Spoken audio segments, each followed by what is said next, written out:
my greatest feelings of hopelessness were what led to my most immense feelings of hope. Episode 2 of A Meal and a Message. Today we're going to talk about how hope is probably the most important thing you can have in your life. The meal is going to be some banh. Let's try this place out. I was driving by, it looked really good.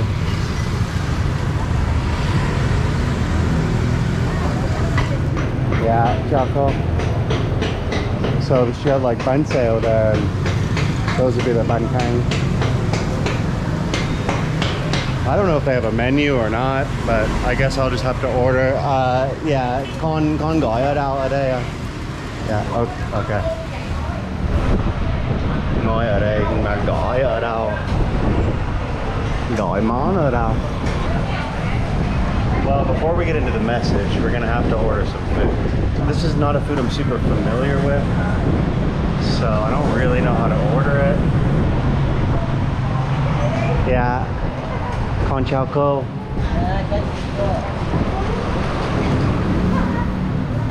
Bánh xèo cho con, huh? Okay. Why not? She just gave me bánh xèo.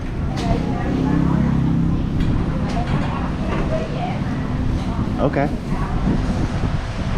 Why not? I didn't order it, but let's just have it. It has shrimp and squid. Lấy con một phần banh canh thịt có không? Banh canh thịt. Dạ. Cảm ơn. Okay. So we've got some banh xèo and we've got some banh canh coming. Per usual, if you have a meal or something to eat, you can grab that and we can share a meal together. So, oh, she gave me a bowl already. So I think what I do is I grab some.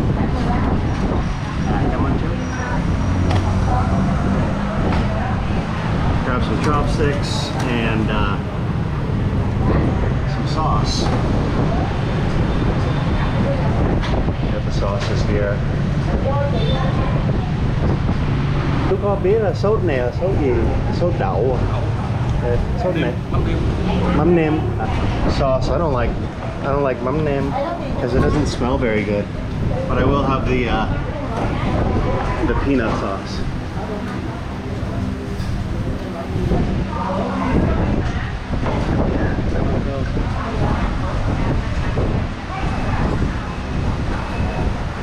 I would say, I mean, unless you just want to get served something.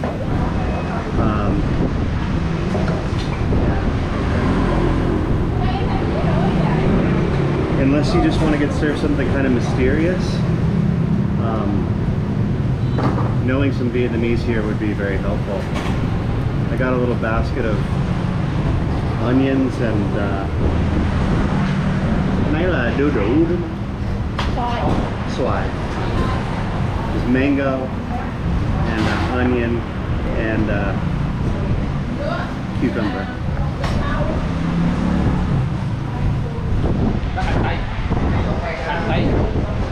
Onion, yeah. Yeah, cucumber. Dưa leo.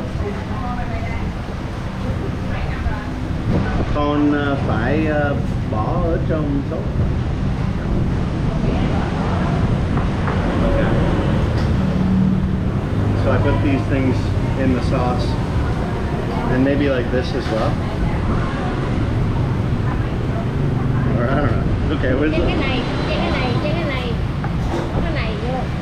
Ah, yeah. We got some spicy sauce here. The auntie's teaching me how to eat it. This actually looks really good. A little bit of lime. I'm gonna eat it with my hands, kind of like a savage. Alright.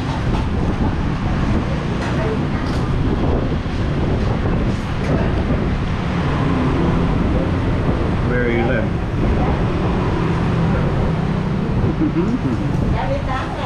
Wow. That's excellent. Fried and crunchy on the outside, savory.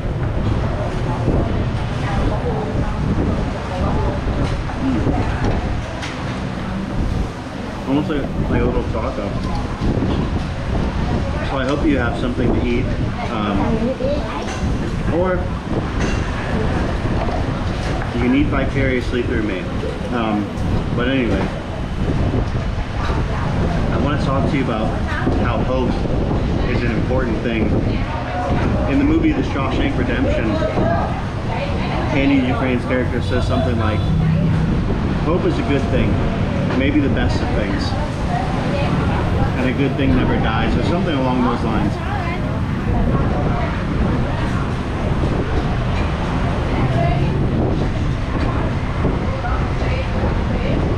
So good. But I want to tell you the story of how without hope I wouldn't be here eating this, and I would have never made it to Vietnam. So I'll tell you the story of what I was doing before Vietnam. Let's go back to 2016. I was drinking a lot. Basically every other day I'd get drunk. I would drink heavily one day, and then I would be sober the next day, just kind of recovering from a hangover. And then I'd drink again. So, drinking on and off heavily, probably about 4 days a week. No job.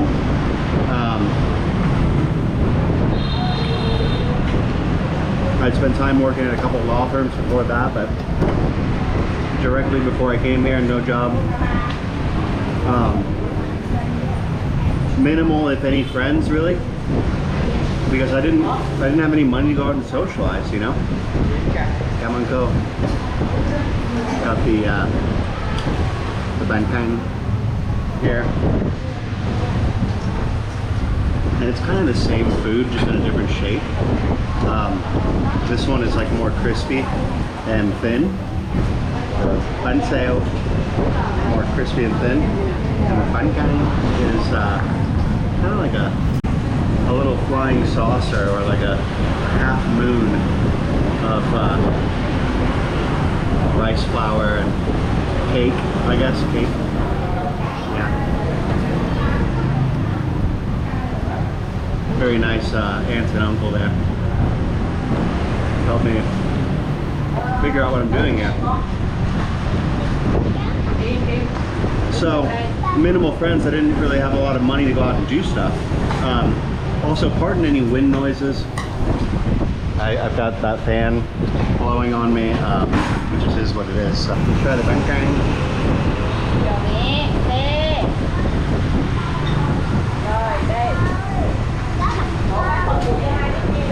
Good. Well, the banh xeo was better. I wouldn't say it's the healthiest meal in Vietnam. Everything's kind of fried, but you are getting your veggies in, a little bit of fruit, so there's definitely a lot of nutrition. Even in the unhealthy foods here, there's a lot that is healthy. And if I look back on the time in America, even though I was in a state of misery and despair, really. Now let me give you a little more background on that. But even though I was in a state of misery and despair, it was from that state of misery and despair that I was able to make the life-altering decision to move all the way across the world and set up a new life, which was all fueled through the idea of hope. Didn't have a lot of friends, didn't have a lot going on socially. I didn't really have money to go out and stuff like that. And I was kind of like in a state of comparing myself to my peers a lot. I dropped out of USC after going there for a year, University of Southern Cal, so you know, I had a lot of those kind of privileged friends from USC, and I couldn't hang out with them anymore.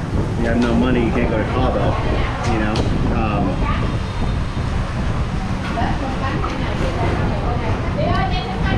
And then I have my friends from high school, you know, who were kind of largely falling into their career paths in the US, and you know, some of them getting into long-term relationships, getting married, etc. And it was like, okay, well, what am I doing? You know, it didn't really line up with them, and because it didn't line up,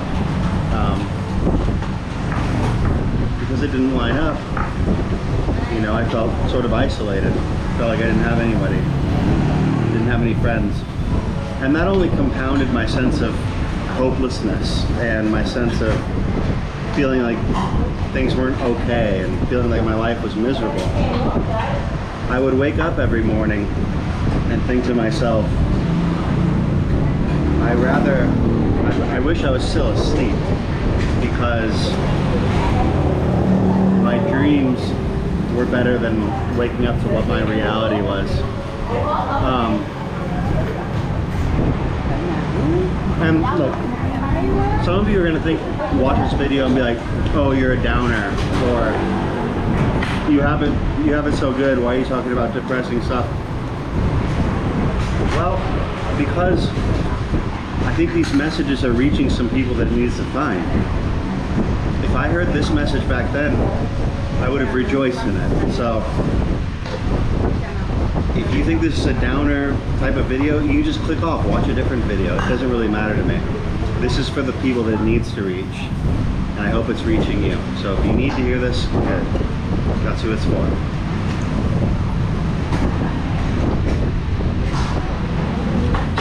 Anyways,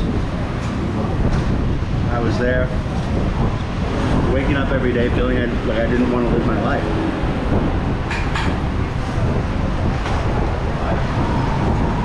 Feeling like, yeah, I just didn't want to live my life at that point. But then, I guess I didn't give up hope. I persisted living. I don't know if it was hope that kept me going, but I certainly gained some hope. And that was when I saw a friend of mine post on Facebook about how he moved to Vietnam. I knew this, he wasn't like the most exceptional guy in the world. Like, he moved to Vietnam, he started teaching English, he started living out here.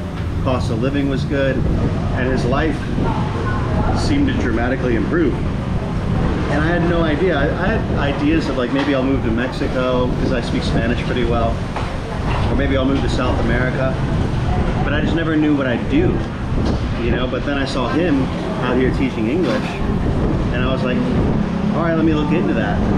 Found the ninja teacher thing and saw, hey, this is a viable option. So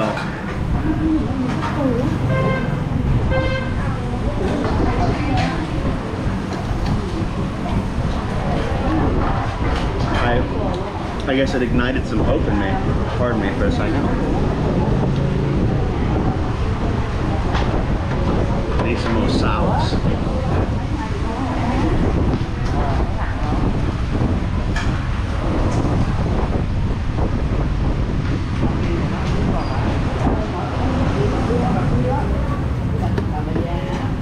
So, I saw, you know, I had a glimmer of hope at that point. I started looking more into things, kind of binge watching content on Vietnam, watching Anthony Bourdain a lot. And I'm sure you guys know that Anthony Bourdain always talks about Vietnam so fondly, and how it's a really special place to him. He made a few episodes of his show out here. But I definitely had a reignited sense of hope. And it was sort of a sense of desperation that even led me to that hope, right?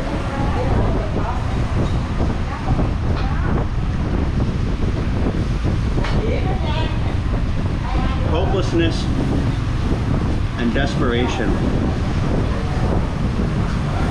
led me to a feeling that I didn't have anything to lose. And that was an important feeling, because with nothing to lose, nothing really anchoring me down to America, I thought to myself, all I want is something different, and as long as it's different, it's going to be better than this. So, I'd never been to Asia, I'd never been to Vietnam, but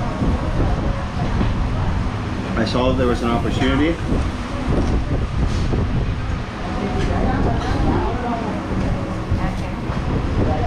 and I followed that opportunity. So perhaps it's a bit of a pendulum. I was in such a state of hopelessness and despair and misery, and that started swinging in terms of the favor of hope. Swinging into the favor of hope.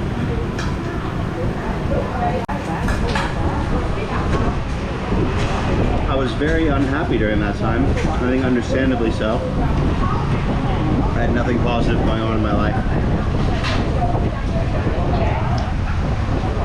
I had a supportive family, which I was very blessed to have.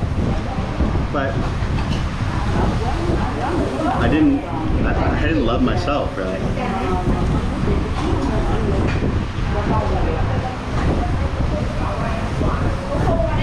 I found a lot of reasons not to love myself. That's something that hasn't ever fully gone away, but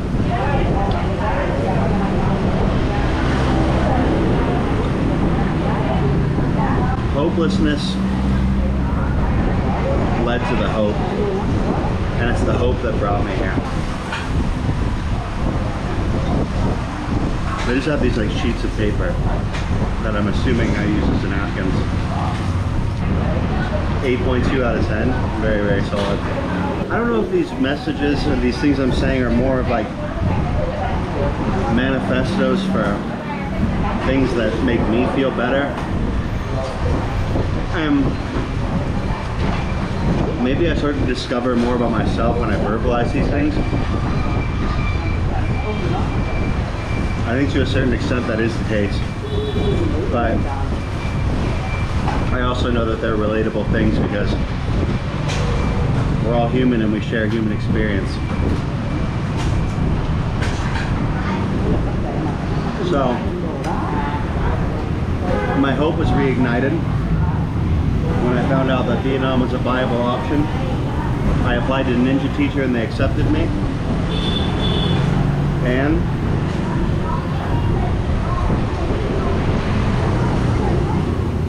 I decided to come out. I sold my car to get the money to come here. And I remember when I landed in Saigon at Tan Son Nhat Airport, I thought to myself, if nothing else, at least I'd made it here. I thank God for that. I said, thank you, God. Even on the plane, the way there, I was like, please God, just get me to Vietnam. Just get me there. I don't know why. I don't know why I was so convicted to just get here.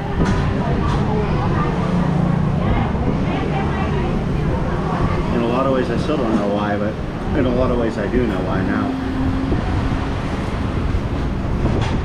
But when we, yeah, come on.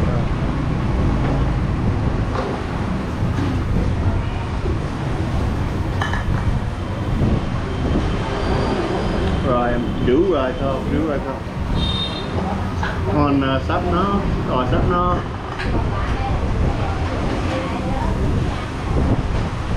Alright,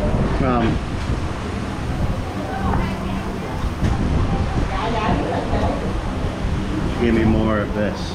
I don't know why, but I'm full. I'm getting full now. And when we landed, I was just like, wow, you know. If nothing else, at least I made it here finally. And I guess it was like,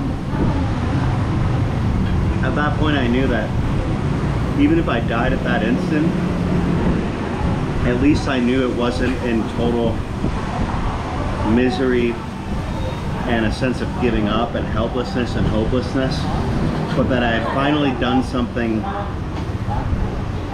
drastic in the effort of making a new and better life for myself.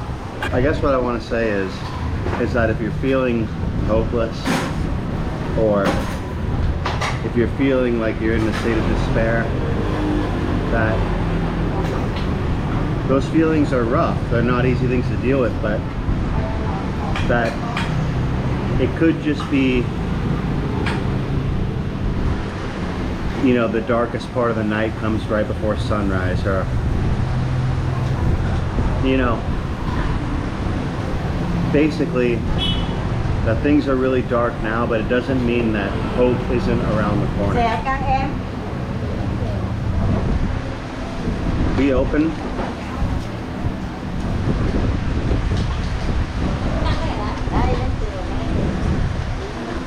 Be ready to let go of the things that you need to let go of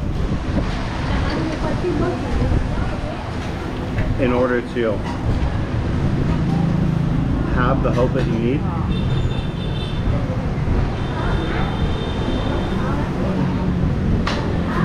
Like I said, I felt like I had nothing to lose, so I didn't feel like I had to give up on things.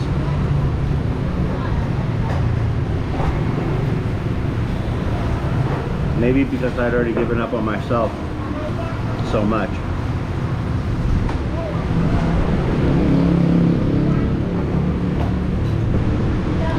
Have hope, have faith in God.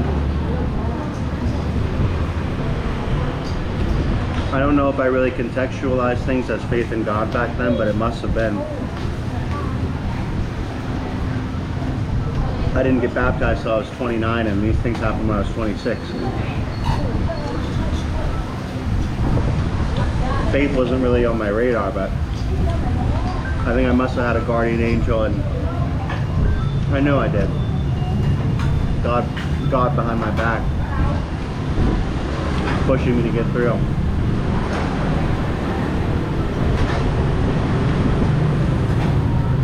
And like I said in the last video, life is hard, but the hardships make the good things worth it. Without the hardships, you'd have no context for what is good or what is nice. You never had difficulty. You would never know the concept of ease. You would never know the concept of joy. So, have hope. But if you're feeling hopeless,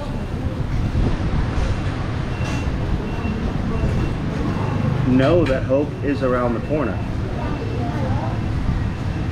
Be open to it. Have faith and be open to it.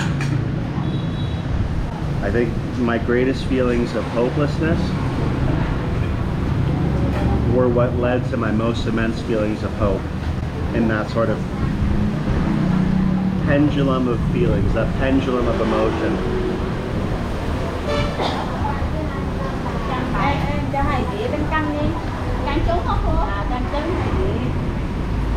So, landed,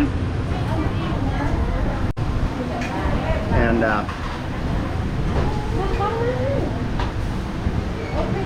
things were different here. I mean, it was not like LA. It was not like Redondo Beach. I was driving through Saigon. I remember it must have been like 1 in the morning or 2 in the morning, so it was totally dark. And we're driving through the neighborhoods. I got picked up by people at the Tesla store at the airport.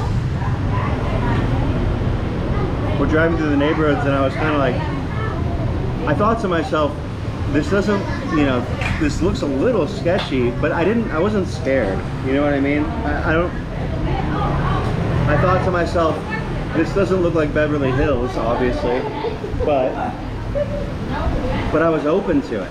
You know what I mean? I was like, but that's fine, that's cool. Excuse me, that's fine, that's cool. I came here for a change.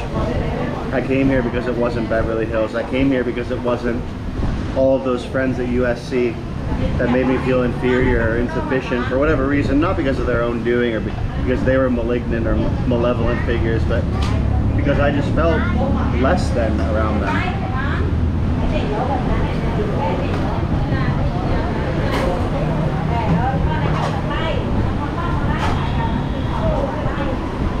So, we're rolling through the hood, through Saigon, and we're on our way from Tan Son Nhat to Galbap. And kind of the rougher areas of Saigon, honestly. You're not going to like District 1 near the Opera House, or like, you know, seeing the Park Hyatt. You know, it's like you're not even seeing like Bui Vien or something where it's like cool party street or whatever. It's just kind of the rough exterior of the city. But whatever, I was like, I'm down. Didn't sleep much that night. Woke up about, I mean, I'm still getting used to the time change at that point, right? Woke up about 6 a.m. and it was light by then, so met up with a couple other people that were on the course with me, and we walked over to a banh place, which is like the sizzling beef of banh with egg, sizzling beef with egg and a banh mi, and that was my first meal in Vietnam. And I don't know, I guess when I was eating that, and even right after I landed, but when I was eating that and then we were walking back, I was just feeling like, yeah, it's gonna work out here. I'm gonna be okay.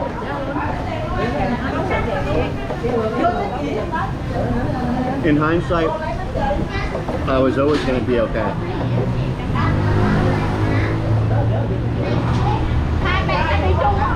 I guess that's the important thing to remember for me, because I still go through periods where I don't feel good about myself, and I struggle with feelings of self-worth, feelings of depression. I should reflect on this and look back on the fact that I've been through this before.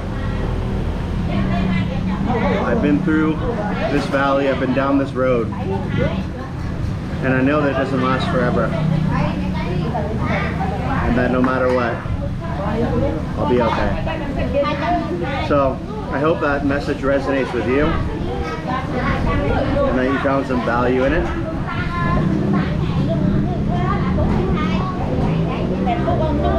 If you did, I'd love to hear about it in the comments. If you didn't, feel free to skip the video, like I said a lot earlier.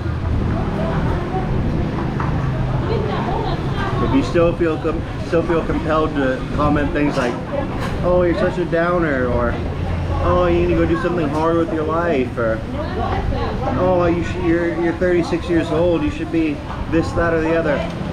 Dude, you're literally the reason why I left America, why I left the rat race. I'm not doing any of this for you. Anyways.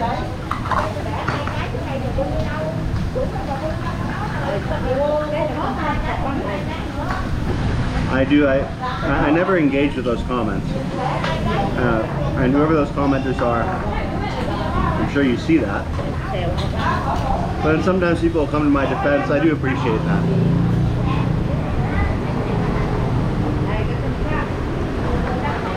But as I've said a lot of times, the negativity that people spread online is always a reflection of their own misery, their own insecurity, and their own low self-worth. Because otherwise, why would you need to put somebody down? What about putting someone down does anything for you? It brings you down. So.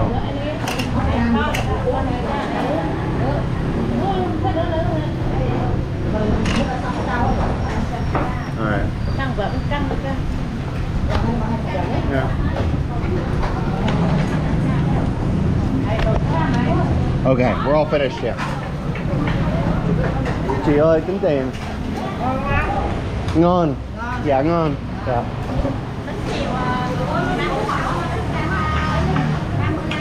Dạ, bao nhiêu hết? 70. 70,000. So like $2.50. Come on. Which I think was a great deal for that. We're all finished. All right. Yeah. Chào mọi người. All right, so anyways, hope you like that video. I have extra bonus footage on my Patreon, so that's one of the biggest reasons I'm able to do this, to keep on producing for you guys, is the contributions I earn through Patreon. It starts at just $3 a month, so if you want to go on there and sign up, you're getting extra bonus footage and you're directly supporting me as a creator. I want to thank my executive producers who are supporters on Patreon, as well as my crew members. And I hope you guys enjoyed that video. If you did, leave me a comment and I'll see you on the next one. Peace.